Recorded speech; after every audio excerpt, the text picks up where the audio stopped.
Hey, welcome back to another episode of It's a Football Thing. As always, I'm your co-host, RJ, aka The Balanced Blue, joined by my fellow co-hosts, Scott the Gooner, Rob the Red Devil, and we are back for our weekly Wednesday special to go through something very passionate and very dear to our hearts as supporters of three traditional heavyweights in the Premier League, the greatest managers to have managed our clubs and what made them such an important figure for our respective clubs.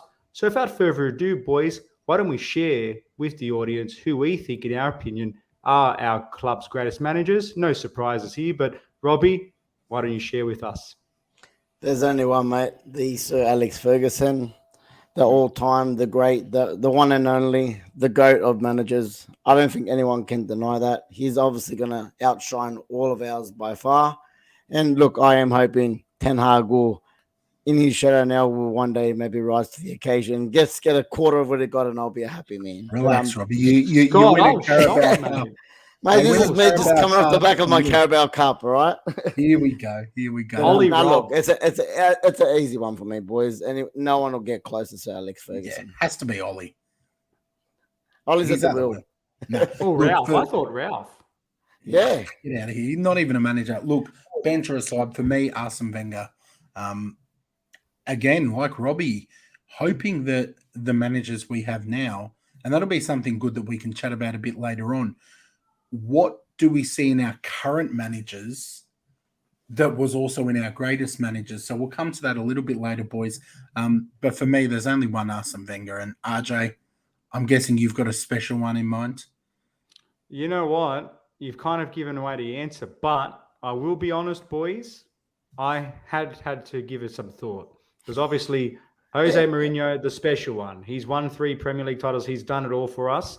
But you got to remember, Carlo Ancelotti gave us our double. We had Conte come in and deliver on his first season. We also had Super Tommy Tuchel come and deliver a Champions League straight off the back of a tumultuous season. So, a lot of fine candidates, but the special one, the only one, Jose Mourinho for me, boys. Let's start with you, RJ. Why? I mean, you just said you had a little bit of difficulty kind of settling on one.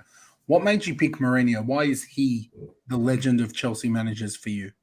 Yeah, it's a great question. For me, it's a collection of things. I would say first and foremost, he helped deliver our first Premier League title in 50 seasons. Of course, with that historical moment with Super Frankie against Bolton. So huge moment for the context of our club to really announce ourselves back into the elite top echelon of Premier League football. And then, of course, we won a second one before his departure. And then he came back and won a third Premier League title. So he holds the record for the most Premier League titles won by a Chelsea manager.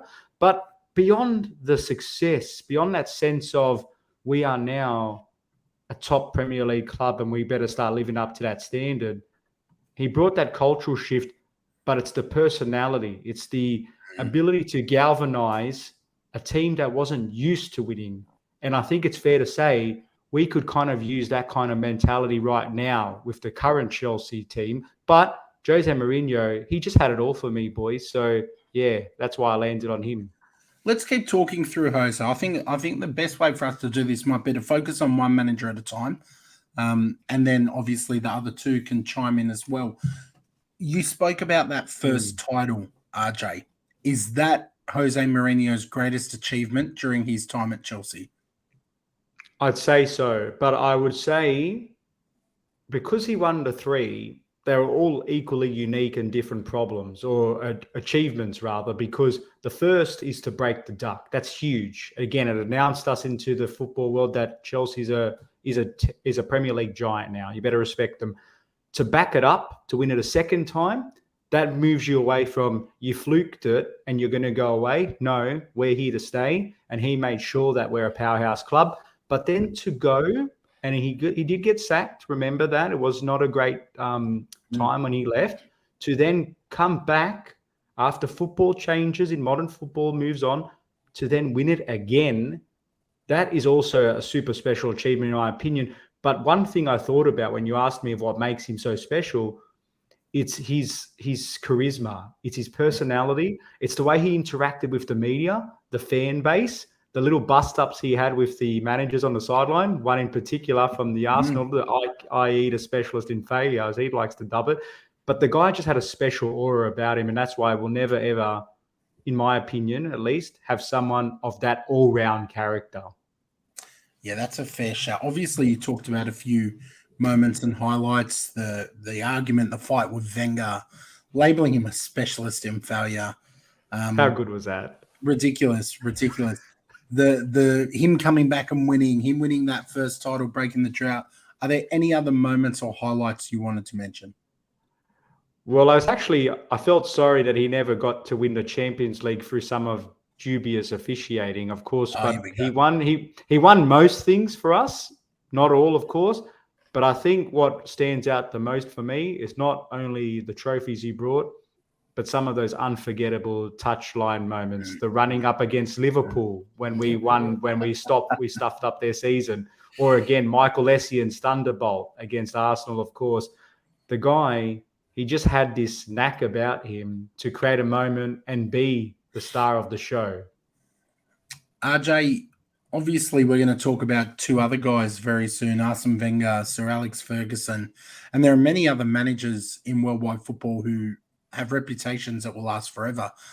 Where do you think Jose ranks amongst managers all time? I think it's a tough one, but I would throw him in, given what he done in La Liga, what he's done with Inter, the treble in the Serie A. He was massive for Inter. Porto. Obviously, of course, that was the most prominent underdog story from a Champions League winning point of view that I've seen, at least. And what he done in Chelsea for a sustained period of time, mate, I've got to put him in and around that top 5 for me. But again, biased Chelsea fan, but he's been there, done that, been there, won that. So I think he's in there for sure. Robbie, where would you put him?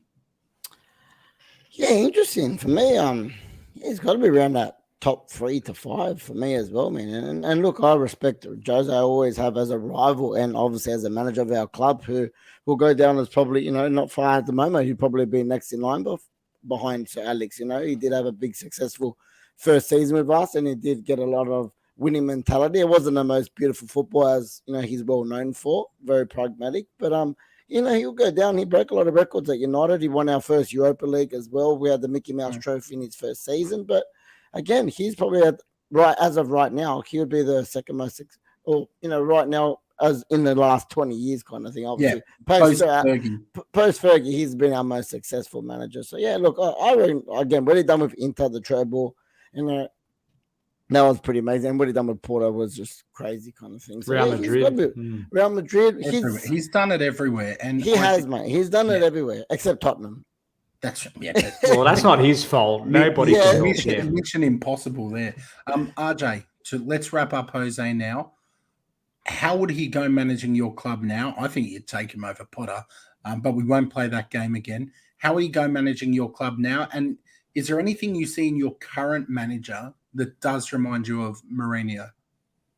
Well, I actually think they're pretty much the opposite of each other. What I suppose the only real similarity I would see is that they're both supposedly inherently intelligent people for different reasons, like emotional intelligence-wise.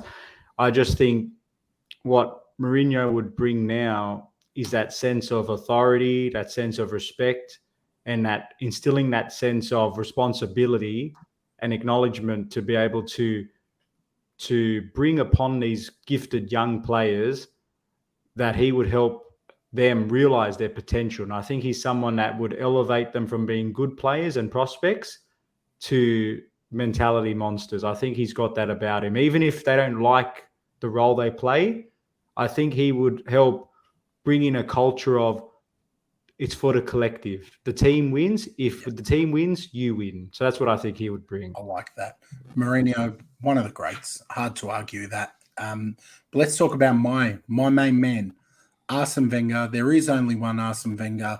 And his start to his tenure was not quite the same as the end. Things started really well, but not all stories have happy endings. For me, what made this guy a legend was the way, and and this is coming on the back of me just watching the Arsene Wenger documentary on Stan, his obsession with the game. He says in that documentary, like, he was obsessed with the game to the detriment of his family, personal life. Like, all that stuff just fell by the wayside because he loved this game and he loved our club. He changed English football. He certainly changed English football as a whole. He came into the club where there was that big English drinking culture. There was that party culture where you'd have a beer in the dressing room. And what he did in the fields of nutrition and stretching and the way athletes exercised and prepared for matches, that was stuff that was adopted then across the league, and it's been adopted across world football. Back when he did it, the diet wasn't something that they even thought about for the players, really. So he had a revolutionary impact across football. People saw what he did at Arsenal, how he managed to turn some of these players around in their 30s. And he had that big ripple effect. So to me, obviously that makes him a legend. His undeniable passion, hunger, and sacrifice too, because he could have left Arsenal at many times. He had offers from Madrid. He had international offers, but he never did it. In terms of his greatest achievements, you know what I'm going to say, boys. It's the one in the picture, the Invincibles season. It's never been repeated since. Even with some of these powerhouse teams, we've seen that Liverpool title-winning team, Manchester City. We've not seen this repeated, and I don't think we ever will.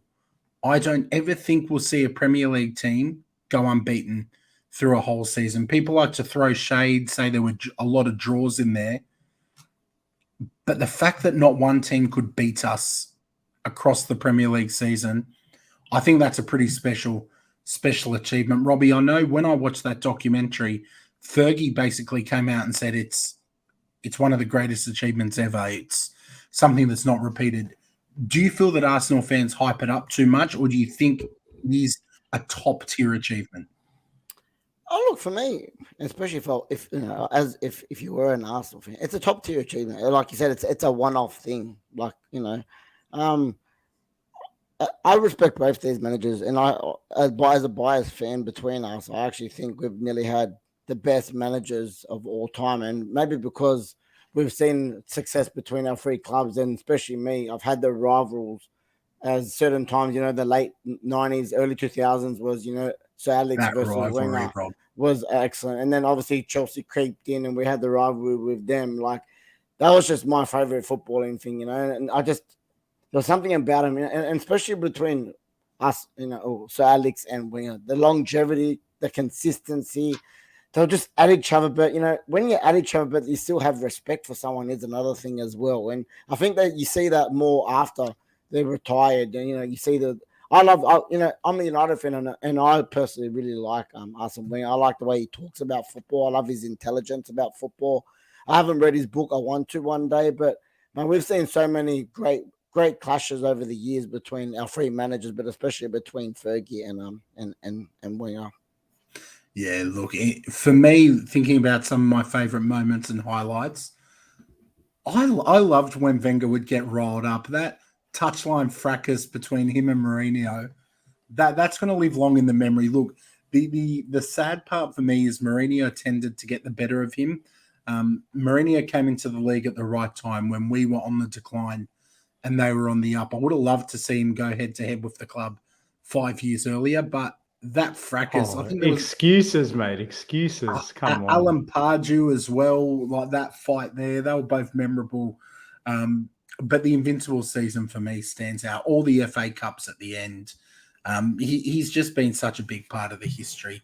In terms of ranking him against managers of all time, it's really hard to say. I mean, it depends what you're ranking it on. Is it purely on trophies? Is it on impact? Is it on all those things? Because he could have left us and gone to Madrid at their peak and added a hell of a lot more trophies. But the loyalty, the passion, his achievements, I'm putting him top 10. I'm going top 10. Easy. But he's got to be there. Easy top for me. Easy top 10 for me. Like I said, I respect. Whereabouts in that 10 do you put him though, Robbie? And I want to ask Arch the same thing. Look, I wouldn't say top 5, definitely, but like about the 6 or 7. Yeah, you gotta between 5th and 10th. He's got to be like, I think it'd be disrespectful not to. Like I said, because he could have went and won. If you're gonna just put it on the trophies thing, he could have won Could trophies. have cleaned him up. Obviously, if he won the Champions League back against Barca that day, that would have really kind of elevated him up that little bit extra. But for me, I do like I said, what in the different like the science kind of side of football back then, what he bring into the game, and like as you already explained, I think there was a big leaps and bounds, and he could always spot a lot of talent as well. Yeah. Arj, where would you put him in that area? Around the top 10 like Robbie and I, or do you think lower?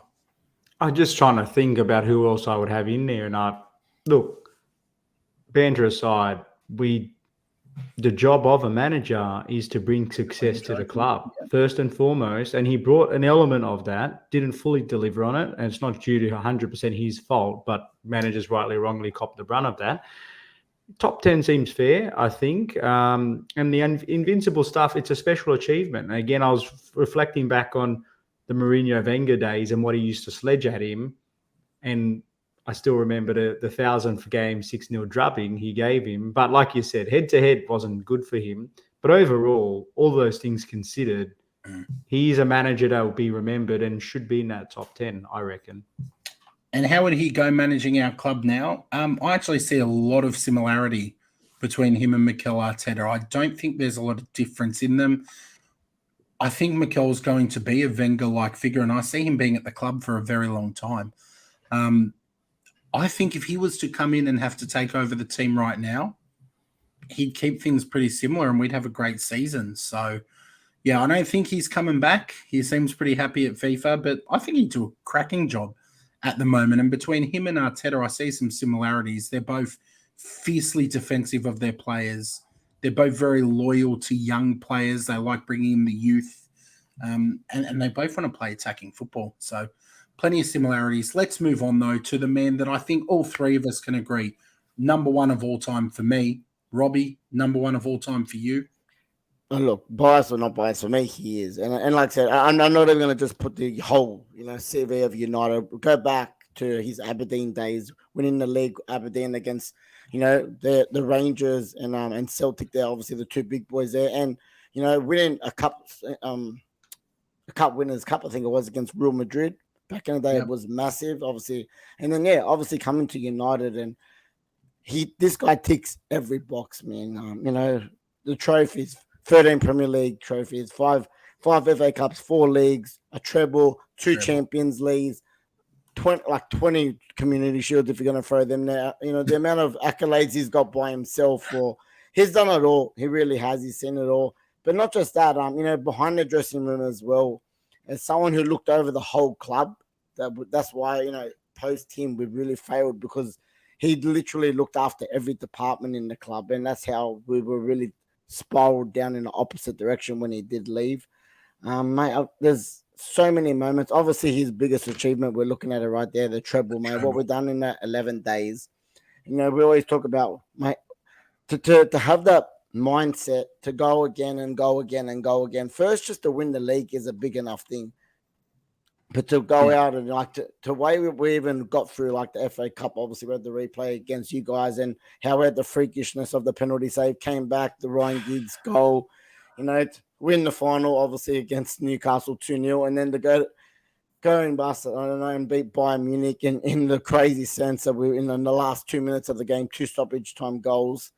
It's just something that obviously it's never been done in English football before, the treble. It's something that, as you guys with your invincible season, will always talk about until it gets done. And like we're saying, it's been in the past couple of years that the quad's been on for so many of these teams, but no one's still done the treble. And it's a big feature. I think only 5 clubs worldwide have done it, and they're all the big boys. So it's a massive achievement. But this guy was he had it all, mate. Mind games, the way he looked after players and certain players, like your Cantonas, your Roy Keanes, your Giggs, you knew which one he could put their arm over their shoulder, which one, okay, you do whatever you want as long as you turn up, or which ones he could give the hairdryer to at the halftime, and he just knew it all. And, he loved the club.